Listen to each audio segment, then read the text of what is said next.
There's some big news for the Series S, and I don't think many people picked up on it.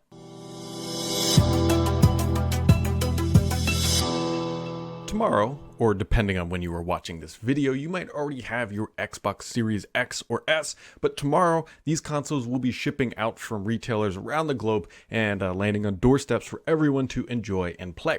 Now, there was some interesting news that came out about Ori Will of the Wisps via an update or their patch notes for the next generation consoles, and there's some nuggets in here that I think are worth discussing.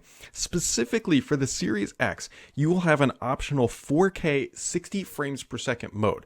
Now, that's a pretty big deal, and I fully understand that Ori is not the most graphical intensive game, and it's not a multiplayer title or anything else like that.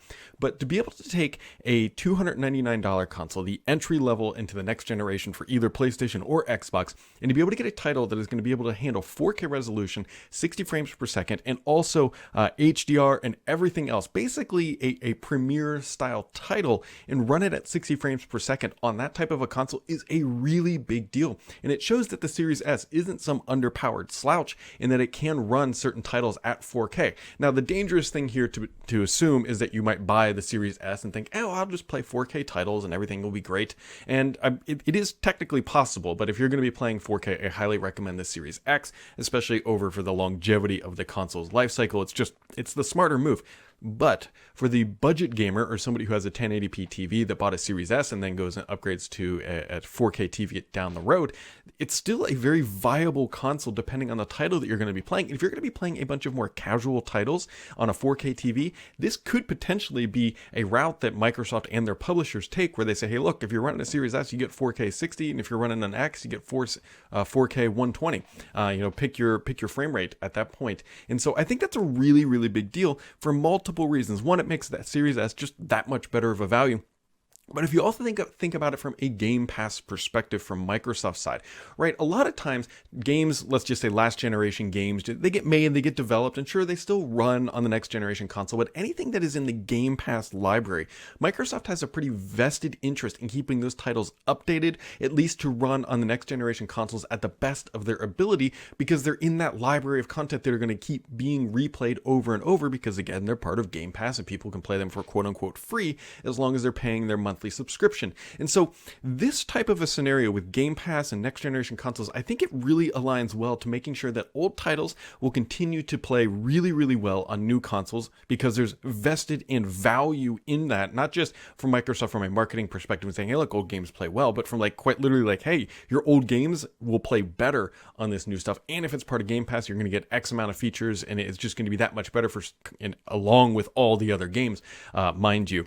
And so it's just an interesting way to think about how Microsoft is approaching this next generation. And I think realistically, the Series S, I think, is going to way outsell the Series X. Now, that's a little bit in contention with some of the images that we've seen, and I've seen personally. There's a bunch of people who are sharing screenshots, or I should say photos, of back rooms at retailers and showing they're just walls of Xbox Series X's. This is completely expected, right?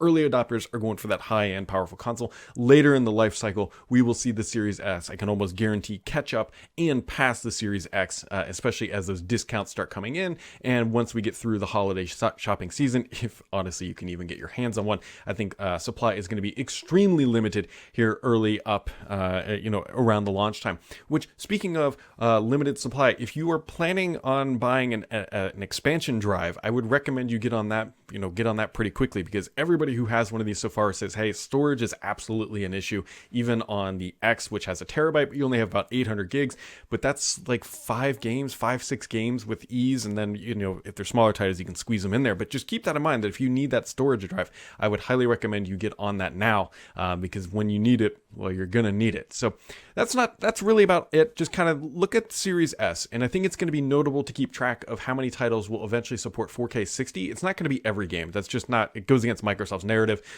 to some capacity, but I don't think they're going to artificially hold things back. But there's definitely going to be more titles that could potentially support that, especially as more developers get their hands on these consoles and get more time with them, and later in the life cycle. I mean, look at the launch games of the Xbox One versus what we got at the end, and you can see there's a major graphical difference in performance and everything else. So it stands to be reasonable that the Series S might get more titles in the future, but at least on day one with Ori, you can already play 4K 60 on an Xbox Series S.